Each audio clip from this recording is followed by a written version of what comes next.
இது ஒன்றும் நான் பண்ணுறது ஒன்றும் இது இவ்வளோ பெரிய கேள்விக்கு தகுதியான வேலையும் இல்லை. நான் பண்ணுறது முக்கியமானதுன்னா நான் சின்னதாக அப்படி பிச்சு கொடுக்குறேன், அவ்வளோதான். அது பெருசாக யோசிக்கிறதுக்கு ஒன்றுமே இல்லை. இதை பற்றி சினிமாவிலேருந்து எனக்கு சினிமா தான் எல்லாம் கொடுத்துச்சு. ஸோ ஒரு நன்றி. சார் சொன்ன மாதிரி அது எல்லாருக்கும் கொடுக்கணும், அது பயன்படுற ஒரு பொருளாக இருக்கட்டும், அப்படி தான் கொண்டாடும். இல்லை எதையாவது யோசிச்சு இவ்வளோ நேரம் யோசிச்சு இதை தான் கேட்டேடா நீ. நாங்கள் எல்லாமே இதை குத்து தான் வாங்கிக்கிறோம். ஏன்னா தனியாக என்ன யூனியனா ஆச்சான்னு கூட பார்ப்போம் நம்ம. இல்லை நிறைய நடந்திருக்கு. முதல்ல அவுட்டோரில் போய் சோறு போட்டது எம்ஜிஆர் தான் போட்டிருக்காரு. அவுட்டோர் இந்தியாவிலே ஒருத்தன் அவுட்டோருக்கு போன பிறகு சோறு போடணும், எல்லாருக்கும் பொட்டலம் வாங்கி கொடுத்துருக்குறாங்க. எம்ஜிஆர் மட்டும் தான் என்ன பண்ணியிருக்காரு, நேரம் ஏன் பொட்டலம் வாங்கி தர, ஒருத்தன் நிறைய சாப்பிடுவான், ஒருத்தன் கம்மியாக சாப்பிடுவான். ஒரு 10 பேரை கொண்டு அங்கே சோறாக்குவோம். ஜெய்ப்பூர் போனாலும் அங்கே போய் சோறாக்குவோம், தாராளமாக போடுவோன்னு இந்தியாவிலே ஃபஸ்ட்டு சினிமாவில் பண்ணது எம்ஜிஆர் தான் பண்ணியிருக்காரு. எப்படி நிறைய பண்ணியிருக்காங்க, சந்திச்சிருப்போம் நம்ம. இது ஒரு புது விதமான ஒரு நிகழ்வு. சினிமா நூற்றாண்டு ஆனதை கொண்டாட நிறைய விஷயத்த கொண்டாடுறோம். இதை எப்படி கொண்டாடலாம் அப்படின்ற மாதிரி எதாச்சும் பேசிகிட்டு இருந்தோம். இப்போ 100 வருஷத்துக்கு வந்து என்னென்னா இந்த சினிமாக்காக ஒர்க் பண்ணாங்க இல்லையா, கண்ணுக்கு தெரியாத, நம்மளுக்கே கூட உதவி இயக்குநர்கள் மட்டுமே தெரிஞ்சோம், அவங்களுக்கு கூட தெரியாத நிறைய ஒர்க்கர்ஸ்லாம் இருக்காங்க. லேபார்டரி உள்ள, ஆப்டிக்கல் உள்ள, இந்த தேட்டரில் பிரிவு தேட்டரில் வந்து டபுள் பாசிட்டிவ் ஓட்டுன ஆப்ரேட்டர் முதற்கொண்டு இப்படி நிறைய பேர் இருக்காங்க. அப்புறம் எத்தனை தொழிற்சங்கம் இருக்குது. இவங்களுக்கெல்லாம் ஆளுக்கு ஒரு சவரன் 8 கிராம் தங்கம் கொடுப்பதுன்னு எதாச்சும் சொன்னேன். அவர் நான் கொடுத்துறேன் சார் அப்படின்னு சொன்னேன். அவர்கிட்ட நான் கேட்குறதுன்றது எனக்கு மோட்டிவாக இல்லை. முதல்ல சொன்ன செய்தா இருந்தால் இதுதான் சார் செய்யணும், பணம் நேரடியாக தங்கம் அவங்ககிட்ட போனால் நல்லது, அதை நான் கொடுத்துறேன் சார், நீங்கள் ஏன் சார் கவலைப்படுற, வேலையை பாருங்கள் அப்படின்னாரு. அந்த வேலையோட நிகழ்வு இப்போ இது வரைக்கும் வந்துருக்குது. பத்திரிகையாளர் நம்ம கூட்டுறது வந்து இந்த செய்தி வந்து இது ஒரு மூமெண்ட் மாதிரி, இது ஒரு தொத்துணும். தான் வந்து ஒரு கதாநாயகனாக மாறினார் சீனிவாச சாமி அவர்கள். வந்து தென்மேற்கு பருவகாற்று படத்தில் வந்து கதாநாயகன் அறிமுகமானார். ஒரு கதாநாயகன் இந்த குறுகிய காலத்துக்குள்ளே ஒரு 100 பேருக்கு தங்கத்தை வழங்கின என்னை பொறுத்த வரைக்கும் அது ஒரு மூமெண்ட்டாக தொத்தணும். இனிமேல்பட்டு வருங்காலத்தில் விழா என்பது இப்படிலாம் இருக்கணும், நேரடியாக ஒர்க்கர்ஸுக்கு பயன் போய் சேரணும் அப்படின்றது எங்களுடைய மோட்டிவ். அதுக்கு வந்து ரொம்ப மனசு விட்டு வந்து அதை உடனடியாக சொன்னார். அது வேகமாக அவர் தான் நிறைவேற்றினார். அதுதான் இங்கே கூடியிருக்கோம். ஏதாவது ஏன் கொடுத்தீங்க, என்ன உங்களுக்கு மனசில் என்ன தோணுச்சுன்றது நீங்கள் அவர்கிட்ட கேட்டீங்கன்னா அவர் சொல்லுவார். எல்லாருக்கும் வணக்கம். எங்கள் அழைப்பு ஏற்று வந்தவங்க அனைவருக்கும் நன்றி. சார் சொல்லதான் சொல்லிட்டாரு. என் சைடில் எதாச்சும் சந்தித்து பேசும்போது சார் சொன்னார், ரொம்ப நல்லா இருக்குது செஞ்சிடலான்னு சொன்னதுக்கு முக்கியமான காரணம் எனக்கு எல்லாமுமா சினிமா தான் இருந்தது. சினிமா தான் எனக்கு எல்லாமே கொடுத்துச்சு. இங்கே இருக்கிற டெக்னீஷியன்ஸ் முதற்கொண்டு எல்லாருக்கும் எனக்கு எவ்வளோ பண்ணியிருக்காங்கன்னு எனக்கு தெரியும். நான் அனுபவிச்சிருக்கேன் அவங்ககிட்ட இருந்து. அவங்களோட கடந்த காலங்களில் பழைய நடிகர்கள்லாம் எப்படி இருந்தது, ஷூட்டிங் ஸ்பாட் எப்படி இருந்தது வரைக்கும் நான் லைட் மேன்ஸில் கேட்டு தெரிஞ்சிருக்கேன். அவங்களோட அனுபவ சொத்து ரொம்ப பெருசாக நான் கேட்டு தெரிஞ்சிருக்கேன். ஸோ எனக்கு கொடுத்த சினிமாவுக்கு நான் செலுத்துகிற ஒரு சின்ன நன்றி கடனாக நினைக்கிறேன். அதுக்கு எனக்கு கிடைச்ச சந்தர்ப்பமாக இதை பயன்படுத்திக்கிறேன்னு சொல்லலாம். அதான் சரி. இதுக்கு ஏதாவது கேள்வின்னா கேளுங்க.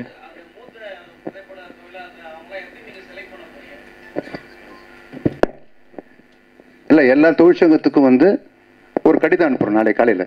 இன்னைக்கு இந்த பத்திரிகையாளர் நம்ம கூட்டினதே கூட இன்னைக்கு இந்த செய்தி நாளை பிரசுரமானால் நாளைக்கு செகண்ட் சண்டே எல்லா சினிமாவில் எல்லா தொழிற்சங்கத்திலும் செயற்குழு கூட்டம் நடக்கும்.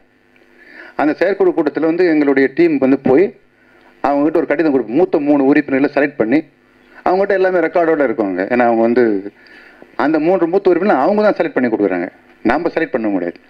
இது வந்து 24 கிராஃப்ட் 23 கிராஃப்ட் பெப்சிக்குள்ளே ஆல்ரெடி இருக்குது. அது உடனே போயிடும். நிறைய யூனியன் வந்து இல்லவே இல்லை. யூனியன்னே ஒன்று இல்லை. உதாரணமாக ப்ரொஜெக்டர் ஆப்ரேட்டர்ஸ் யூனியன் ஒன்று இல்லை, ஆப்டிக்கல் ஒர்க்கர்ஸ் யூனியன் இல்லை, லேபு என்பது வந்து சினிமாவோட இந்த யூனியனில் வரல, அது தொழிற்சங்கத்துக்குள்ளே போயிடுச்சு. அது அப்படி யூனியன் இருக்குது. அவங்களெல்லாம் தேடின்னு போகிறோம். அந்த ஒரு குறிப்பிட்டது. மற்றபடி 23 யூனியனுடைய அலுவலகம் எல்லாம் இயங்கின்னு இருக்குது, நடந்துன்னு தான் இருக்குது. அதில் அது எளிமையான வேலை தான். அவங்களுக்கு ஒரு வாரத்தில் டைம் கொடுத்து ஒரே நாளில் கூட முடிஞ்சிடும். அது அவங்க லெட்ஜரில் இருக்க போது யார் 1, 2, 3 சீனியர் மெம்பரு அப்படின்னு அவங்க செயற்குழு முடிவு எடுக்க போது செயற்குழு எங்களுக்கு கடிதம் அனுப்போம். அவங்கள தான் நாங்கள் ஆனர் பண்ண போகிறோம். அதுதான் சார் ஐடியா. இல்லை அதான் நான் சினிமாவில் வந்து பழைய டெக்னாலஜிலேருந்து புது டெக்னாலஜி வரைக்கும் ஒர்க் பண்ணேன். பை சான்ஸ் எனக்கு அந்த டெக்னானிக்கல் அந்த ட்ரான்ஸ்ஃபர் பீரியடில் நான் இருந்தேன்.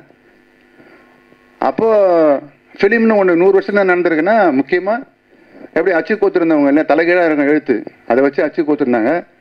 அந்த இடத்துல டிடிபின்னு வந்த பிறகு அந்த அச்சு கோத்தவங்களாம் எங்கே போனான்னு தெரியல. அவங்களுக்கு வேறு வேலையே தெரியாது. அப்படி தூக்கி எறியப்பட்டாங்க நிறைய தொழிலாளிகள். இது உலகம் முழுக்க நிகழ்ந்தது. சினிமாவில் நிகழ்ந்தது யாருக்கும் தெரியவே இல்லை. சினிமாவில் வந்து ஃபிலிம்னு ஒன்று மாதிரி டிஜிட்டல்னு வந்த பிறகு இதே பிரசாத் லேபில் உள்ள இங்கே தான் ஆப்டிக்கல் ஒர்க்குன்னு இருக்கும். காலையில் நைட்டு வரைக்கும் காத்துன்னு இருப்பேன். நானே கூட ஒரு டிசால்வ் பண்ணுறதுக்கு ஒரு ஸ்டெப் ஃப்ரீஸ் பண்ணுறதுக்கு காத்துட்டு இருப்பேன். ஏன்னா அவ்வளோ பிஸி அவங்க.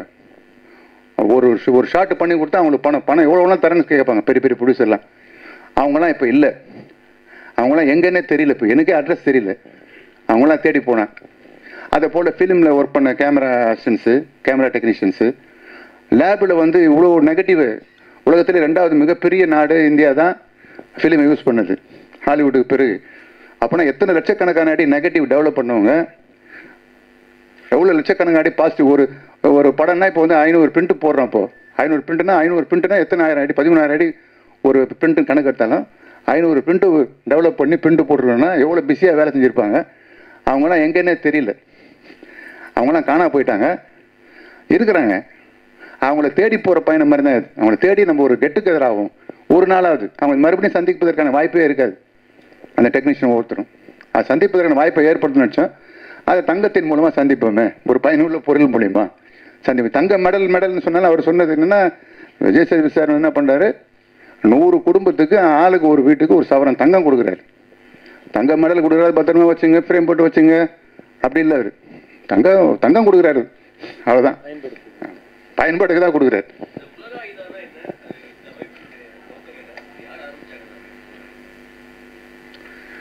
இல்லை, அது ஒரு பெரிய வாசான இதுதான். அதாவது ஹிஸ்டாரிக்கல் டயலக்டிக்கல் மெட்டீரியலிசம் சொல்கிறாங்க இல்லையா, வரலாற்று இயக்கவியல் பொருள் முதல்வாதம் அப்படின்றாங்க. அதுதான் மார்க்சிய தத்துவம் வந்து பொருள் முதல்வாதம். இந்த பொருள் முதல்வாதன்றது வந்து இங்கே வந்து நிறைய தத்துவ பின்னணி இருக்குது, மரபு இருக்குது நம்மகிட்ட.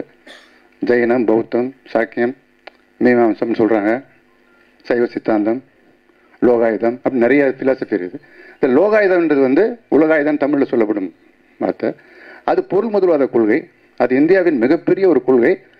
அது வந்து மறைக்கப்படுது. அதுதான் அது மார்க்சிய அறிஞர்கள் அது ஒத்துக்கிறாங்க. இந்தியாவில் வந்து மிகப்பெரிய ஒரு ஃபிலாசபி அது. அதனால் அந்த பேரை வச்சாது. உலகாயுதம் என்பது பொருள் முதல்வாதம் அப்படின்னா, பொருள் முதல்வாதம், மெட்டீரியலிஸ்ட். அதாவது கருத்து முதல்வாதிகளும் பொருள் முதல்வாதிகளும் இதுதான் கான்ட்ரடிக்ஷன் உலகம் முழுக்க தத்துவத்தில். அதில் மார்க்சிஸ்ட் என்பவன் பொருள் முதல்வாதி. இங்கே வந்து உலகாயுதம் என்பது பொருள் முதல்வாதம். அவ்வளோதான், சிம்பிள். அது நாங்கள் தான் ஆரம்பித்தோம். நான் வந்து சினிமா வரத்துக்கு முன்னாடியே வந்து இந்த மாதிரி சில வேலைலாம் செஞ்சுன்னு இருப்போம். அப்போ ஒரு டைட்டில் வச்சேன். இப்போ வந்து இவர் வந்த பிறகு அது பதிவாக ஆகிறோம். இது வரைக்கும் அது பதிவாக சரியாக வேலை செய்யாமல் இருந்தது. சினிமல் பட்டு இப்போ இதுவே வந்து நான் ரெஜிஸ்டர் பண்ணல, இதுக்கு டேக்ஸ் ஃப்ரீ கிடையாது, நான் அதெல்லாம் அப்ளை பண்ணி சரியாக முறைப்படி வாங்கலை. இவர் வந்து ஒரு 10 லட்ச ரூபா பணம் கொடுக்குறாருன்னா நான் ஒழுங்காக ஜீப் அந்த டேக்ஸ் ஃப்ரீ வாங்கியிருந்தேன்னா அவர் 3 லட்ச ரூபா கம்மியாக இருக்கும். அவர் தேவையில்லாமல் என் கூட சேர்ந்து செய்கிறதால நஷ்டம் அதிகமாகப்பட்டார் அவர். இல்லைன்னா 10 லட்ச ரூபாய் 3 லட்ச ரூபா அவருக்கு டேக்ஸ் ஃப்ரீ கிடச்சிருக்கும். நான் சரியாக ஆனால் இருந்தாலும் அவர் என் கூட தான் செய்யணும், அதை நீ தான் செய்யணும் அப்படின்ட்டு அவர் சொன்னதால செய்கிறேன்.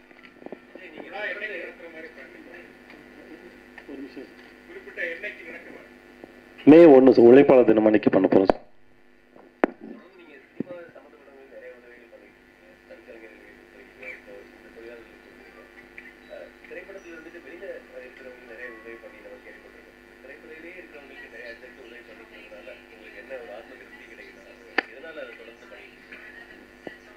இதுக்கு நிறைய பதில் சொல்லணும். இல்லை, இங்கே இருந்தாலும் இது தெரியுதுன்னு நினைக்கிறேன். ஒன்று, அண்ணன் இங்கே இருக்கவங்கள நான் பார்க்குறேன்ல, என் கண் முன்னாடி பார்க்குறேன். என் கண் முன்னாடி ஒருத்தங்க கஷ்டப்படும்போது இவங்களை தாண்டி போய் இன்னொரு பார்வை என் கண் முன்னாடி நடக்குதுல்ல. ஒரு ஃபைட்டர்ஸ் என்ன பண்ணுறாங்க, லைட்மேன் என்ன பண்ணுறாங்க, ஆர்ட் டிபார்ட்மெண்ட் என்ன பண்ணுறாங்க, மேக்கப் என்ன பண்ணுறாங்க, ஜூனியர் ஆர்டிஸ்ட் என்ன பண்ணுறாங்க, இதெல்லாம் என் கண் முன்னாடி நடக்குது. நான் இவங்களை கடந்து தானே போக முடியும். கண்டிப்பாக அதுதானே. என் தெரு, என் வீடு, என் வாசல், என் தெரு, என் மக்கள், அதை தாண்டி தானே உலகத்தை பார்க்க முடியும். இன்னும் இதையே தாண்டலை நான். ஸோ அதுதான் இப்போது இது ஒன்றும் நான் பண்ணுறது ஒன்றும் இது இவ்வளோ பெரிய கேள்விக்கு தகுதியான வேலையும் இல்லை நான் பண்ணுறது. முக்கியமானதுன்னா நான் சின்னதாக அப்படி பிச்சு கொடுக்குறேன், அவ்வளோதான். அது பெருசாக யோசிக்கிறதுக்கு ஒன்றுமே இல்லை. இதை பற்றி மற்றதும் பண்ணுறோம், அது போதுமே, அதை பற்றி பேச வேணாம் ப்ளீஸ்.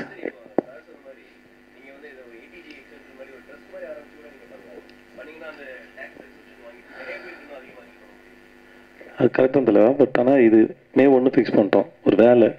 சரி, இந்த வேலையை ஃபஸ்ட் செஞ்சிருவோமே, அதுக்கப்புறம் பார்த்துப்போம். இதுக்கு அதை யோசிச்சு அப்படிலாம் வேணாம். செய்யணும்னு நினைக்கிறோம், அதை செஞ்சுருவோம். அதுக்கு அவ்வளோதான்.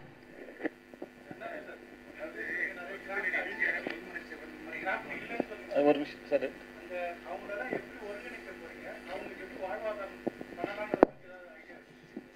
இல்லைப்பா, ஒருங்கிணைக்கனா எனக்கு ஏற்கனவே தெரியும் தான். ஒருத்தருக்கு இப்போ லெனின் சார் இருக்காரு, லெனின் சாரை கேட்டால் அவர் 10 பேரை சொல்கிறாரு. ஆ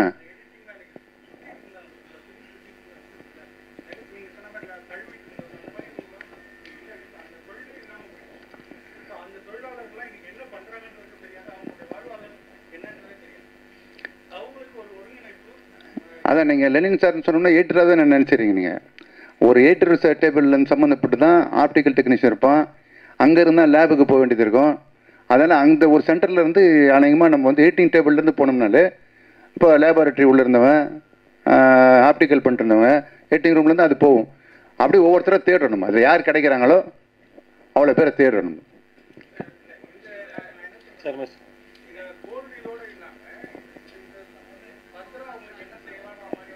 அது எல்லாரும் செய்யலாம். அதான் சொன்னேன், இது ஒரு மூமெண்ட் ஆகட்டும்.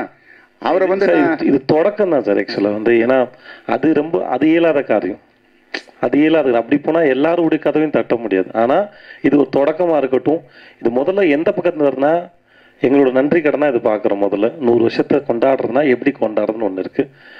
சினிமாவிலேருந்து எனக்கு சினிமா தான் எல்லாம் கொடுத்துச்சு. ஸோ ஒரு நன்றி சார் சொன்ன மாதிரி அது எல்லாருக்கும் கொடுக்கணும். அது பயன்படுற ஒரு பொருளாக இருக்கட்டும், அப்படி தான் கொண்டாடும். அதுக்கப்புறம் இருக்கிறத எனக்கு தெரிஞ்சு இப்போதைக்கு பேச முடியாதுன்னு தான் நினைக்கிறேன். சொல்லுங்கள் சார்.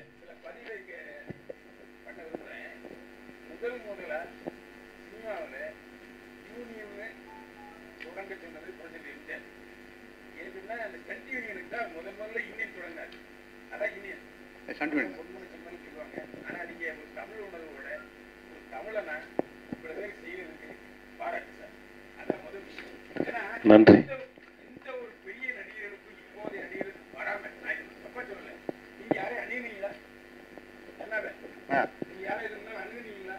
இல்லை, நான் அணுகலை.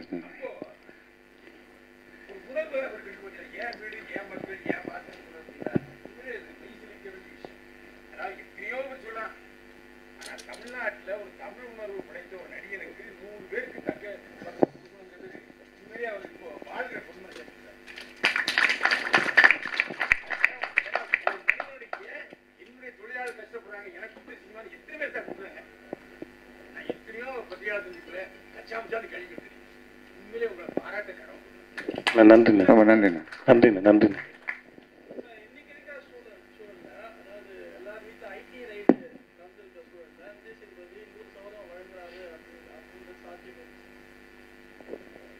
இந்த கேள்விக்கு நான் என்ன பதில் சொல்ல தெரியல. பிரேம், நீ ஏன்டா இப்படி பண்ற? இல்ல எதையாவது யோசிச்சு இவ்வளவு நேரம் யோசிச்சு இதைத்தான் கேட்டேடா நீ. அப்புறம் இந்த ஒரு நிகழ்ச்சி இது நேற்று முடிவு பண்ணி இன்னைக்கு செஞ்சிடல. இது வந்து 3 மாசம் வேலை செஞ்சு தரும். 3 மாசம் முன்னாடி வேலை செஞ்சு இந்த டிசைனை ரெடி பண்ணி, இது தமிழ் தேசிய சலன படம்னு பேர் வைக்கலாமா? அப்போ வந்து முதல்ல பேசின படம் தமிழ் படம்னு சொல்ல முடியல, ஏன்னா மொழி பேசல. அது மௌன படம். அது தென்னிந்தியாவிலே நடராஜ மொழியில தான் அந்த படத்தை எடுத்துருக்கிறாரு. இவ்வளோ பேர் ரெக்கார்டு இருக்குது. அப்போ என்ன பேர் வைக்கிறது? இவ்வளோ ட்ராவல் ஆகி தங்கத்துக்கு டிசைன் பண்ணி மாடல் கொடுத்து செஞ்சு மாதிரி எடுத்து வந்து காமிச்சு இதெல்லாம் அவ்வளோ முடிஞ்ச பிறகு இது இன்னைக்கு சந்திக்கிற நேரத்தில் இது கோயின்சைடாக இருக்குது. அது இல்லாமல் நம்ம முதல்ல காயின் வாங்கிடலாம், அப்புறம் ப்ரெஸ் மீட் வச்சுக்கலாம். ஏன்னா அதுக்கு ஒரு ஃபண்டை ரெடி பண்ணி நாங்கள் ஆர்டர் பண்ணி வாங்கிட்டோம், எங்கள் கைக்கு வந்துடுச்சு. ஸோ அதுக்கப்புறம் நம்பிக்கையாக அந்த ப்ரெஸ் மீட்டை வைக்கிறோம். நான் அதுக்கப்புறம் ஸ்பேஸ் கிட்டோம். ஏதாவது ஒன்று பண்ணதுக்கப்புறம் எங்கே டிலே ஆகிடுச்சுன்னா தப்பாகிடும்னு சொல்லி பயத்தில் தான் ஆர்டர் பண்ணி ஃபஸ்ட்டு வாங்கிட்டோம். நாங்கள் எல்லாமே இந்த குத்து தான் வாங்கிக்கிறோம். ஏன்னா தனியாக என்ன அதான் தமிழ் தேசியன்ற பேர் அங்கே வச்சோம். நம்ம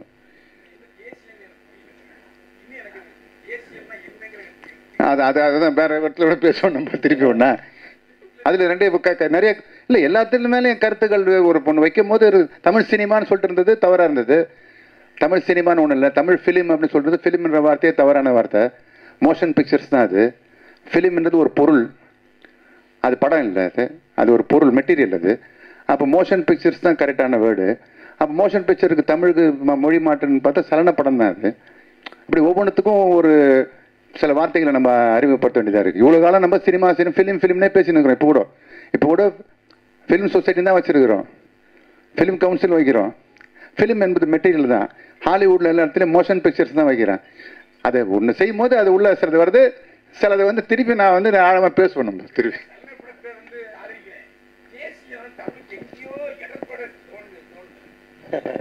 இல்லை அதான் அதை பேசலான்னு சொன்னார், இப்போ வேணாம்னு சொன்னார், வேற ஒன்றும் இல்லை.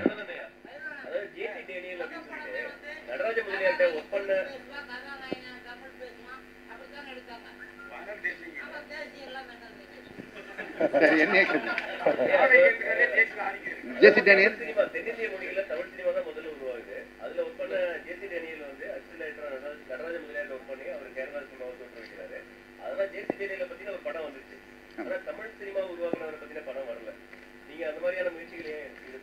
எடுக்கிறேன். அதான் ஒவ்வொன்றா எனக்கு தெரிஞ்ச முடிவே என்னால் முயற்சி பண்ணுறதை நான் எடுக்கிறேன், அவ்வளோதான்.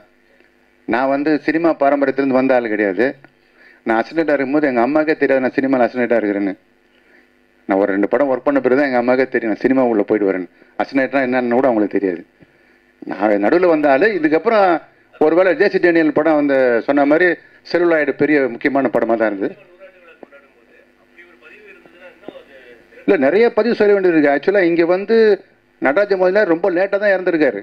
அவர் அடுத்த படம் பண்ணுவதற்காக இங்கே வந்து தயாரிப்பாளர் சங்கங்களெல்லாம் எல்லாத்தையும் அணுகியிருக்கிறார். அப்படி ஒரு முயற்சியெல்லாம் பண்ணியிருந்திருக்கிறார். அது எனக்கு ரொம்ப லேட்டாக தான் தெரியுது. முதல் படம் எடுத்தவர் ஒவ்வொரு கம்பெனியாக வந்து கேட்டிருக்காரு, ஒரு படம் எடுக்கிறாங்க திருப்பின்ட்டு. யாரை வயசானவர் வந்து இவர் இதில் சொல்கிறாருன்ட்டு கேஷுவலாக எடுத்துருக்கேன். அந்த முதல் படம், இந்த படத்தை கூட எடுத்தது வந்து அநேகமாக இவர் நீங்கள் சொன்ன ஃபில்மிஸ் ஆனந்தன் சார் தான். அந்த நடராஜ முதலியார் ஒரே ஒரு ஸ்டில் இருக்குது கையில், அவர் எடுத்த ஒரே பதிவு. வேறு யாரும் பதிவும் கூட பண்ணல, அவரை யாரும் கண்டுக்கவும் இல்லை. அவர் வந்து தான் போயிருந்திருக்காரு. எனக்கு தான் தெரியாமல் இருந்திருக்குது. அவர் நிறைய பேர் சினிமாவில் பிஸியாக இருக்கிற காலத்தில் இங்கே வந்து சுற்றி தான் போயிருந்திருக்கிறாரு. அவர் ரொம்ப காலத்துக்கு முன்னாடி இறக்கல. அதை நான் இப்போ தான் கேள்விப்பட்டேன்.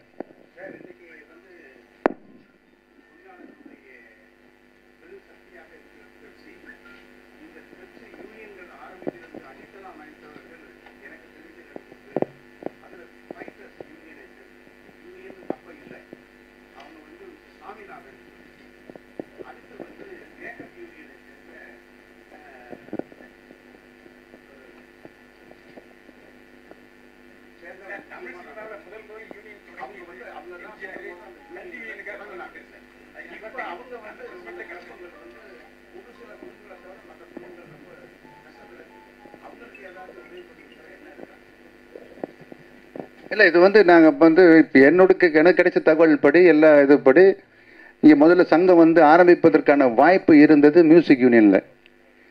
அதை திருப்பி சொன்னால் விளக்கம் பெருசாக போகும். முதல்ல அப்படின்னு நான் கேள்விப்படுது. அது கரெக்டாகவும் இருந்தது. அது நிமாய் கோஷும் எம்பிசி மியூசிக் டைரக்டர் நிமாய் கோஷும் சேர்ந்து முதல் சங்கத்தை உருவாக்குறாங்க. இன்னும் சொல்லப்போனால் ஃபஸ்ட்டு பெப்சி பிரசிடெண்ட்டாக நிமாய் கோஷ் தான் இருக்கார் நினைக்கிறேன். இல்லை நிறைய பேர் இருந்திருக்காங்க. இதில் ஒன்று ஒவ்வொரு துறையிலும் இருந்திருக்காங்க. சங்கமாக ஆக்கி உதாரணமாக நான் ஒரே ஒரு விஷயத்தை வந்து சொல்லிடுறேன். எப்படி நடந்திருக்குதுன்னா, யூனியன் ஆரம்பிக்கிறதுக்கு முன்னாடி எப்படி நடந்திருக்குன்னா, இங்கே நிறைய யூனியன் இன்னும் கூட இல்லாமல் இருக்கிறது பெரிய வருத்தம் எனக்கு. யூனியன்னா ஆகணும்னு சொல்கிறதுக்கு தான் நான் வந்து இந்த மோட்டிவ் கூட.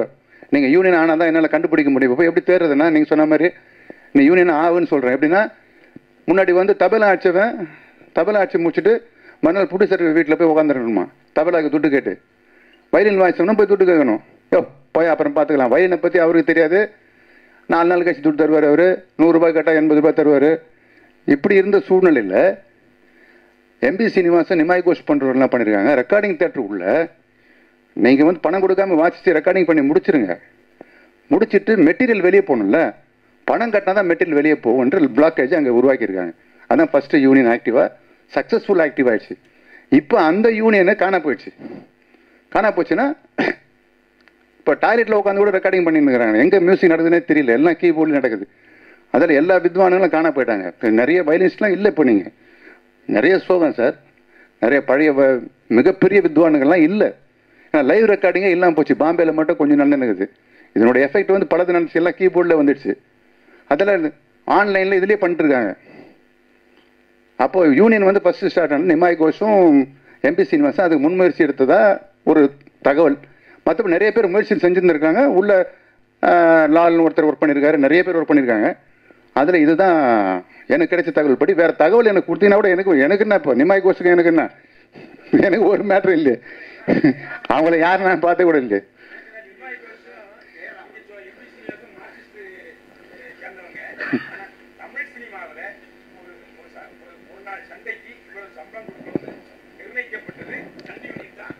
அப்படிங்களா சார்? இல்லை, நிறைய தகவல் நீங்கள் கேட்டால் சொல்லியிருக்கிறீங்க. நீங்கள் திருப்பி என்ன கூட சந்திச்சு பேசணும். யூனியனா ஆச்சான்னு கூட பார்ப்போம் நம்ம. இல்லை, நிறைய நடந்திருக்கு. முதல்ல அவுட்டோரில் போய் சோறு போட்டது எம்ஜிஆர் தான் போட்டிருக்காரு. அவுட்டோர் இந்தியாவிலே ஒருத்தன் அவுட்டோருக்கு போன பிறகு சோறு போடணும், எல்லாருக்கும் பொட்டலம் வாங்கி கொடுத்துருக்குறாங்க. எம்ஜிஆர் மட்டும் தான் என்ன பண்ணியிருக்காரு, ஏன் பொட்டலம் வாங்கி தர, ஒருத்தன் நிறைய சாப்பிட்ருவான், ஒருத்தன் கம்மியாக சாப்பிடுவான். ஒரு 10 பேரை கொண்டு அங்கே சோறாக்குவோம். ஜெய்ப்பூர் போனாலும் அங்கே போய் சோறாக்குவோம், தாராளமாக போடுவோன்னு இந்தியாவிலே ஃபஸ்ட்டு சினிமாவில் பண்ணது எம்ஜிஆர் தான் பண்ணியிருக்காரு. இப்படி நிறைய பண்ணியிருக்காங்க.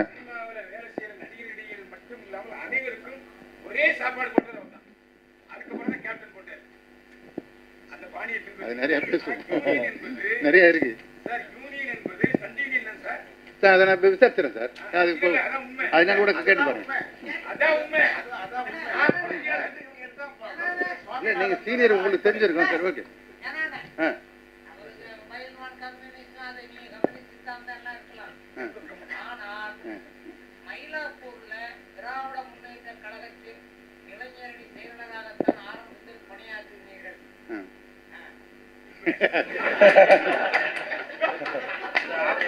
நன்றி, ரொம்ப நன்றி. ஆக்சுவலாக ஒன்னே ஒன்று என்ன சொல்லி முடிச்சிருக்காரு கடைசியா. இது இந்த ஃபங்க்ஷனு, இது ப்ரெஸ் மீட்டு, இதெல்லாம் எதுக்குன்னா இது இன்னும் ரீச் ஆகணும். இதை வறுத்து இல்லை இதோட பெருசாக இன்னும் நிறைய பேர் பண்ணணுங்கிற எண்ணம் தான் முக்கியமாக. இது ஒரு தொடக்கமாக இருக்கட்டும் தான் நாங்கள் நினைக்கிறோம். இந்த தொடக்கத்துக்கு வந்ததுக்கும் இதுக்கு நீங்கள் ஆதரவு கொடுத்ததுக்கும் நன்றி நன்றி நன்றி நன்றி.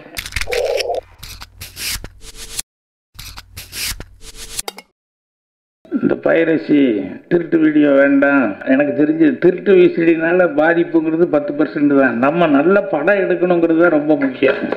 ஏன்னா இப்போ மாநகரம்னு ஒரு படம் ஓடிட்டு இருந்தது, இதுக்கு முன்னாலேயும் ஒரு படம், இப்போ இந்த 8 தோட்டாக்கள்னு ஒரு படத்தை பற்றி பேசிகிட்டு இருக்காங்க. பெரிய ஆர்டிஸ்டுகள் எல்லாம் வச்சு அவங்க எடுக்கலை, கதையை நம்பி நல்ல படமாக எடுக்கணும்னு சொல்லி எடுத்ததுனால இந்த அளவுக்கு வந்து, ஏன்னா நல்ல படம் அப்படின்னு சொன்னோம்னா எப்படி இருந்தாலும் டாக்கு வந்துடும். இப்போ புது அணி வந்திருக்கு ப்ரொடியூசர்ஸ் கவுன்சிலில், உங்களையெல்லாம் ரொம்ப பிடிச்சி போய் ஓட்டு போட்டதா தயவுசெய்து நினைக்க வேண்டாம். அதாவது பாகிஸ்தான்காரன் என்னைக்காவது ஒரு நாளைக்கு தான் சண்டைக்கு வருவான், அதில் வர டேமேஜ் ரொம்ப கம்மி தான். ஆனால் லோக்கல் பொலிட்டீஷியன் இருக்காங்களே, இந்த டேமேஜ் தான் ரொம்ப அதிகம். அவ்வளோ பிரச்சனை இருக்குது. அதனால் நீங்களாவது கரை ஏற்றுவீங்க அப்படிங்கிறதுக்காக ஓட்டு போட்டிருக்காங்க. விழுந்துட்டாருன்னா இன்னொரு டைரக்டர் வந்து அவரை காப்பாற்றுறதுக்கு சான்ஸ் இருக்கு. நீ எல்லாம் படம் எடுக்க வந்த, உன்னை எவன் கூப்பிட்டான் படம் எடுக்க சொல்லி, என்ன படமா எடுத்து வச்சிருக்க நீங்க அப்படின்னா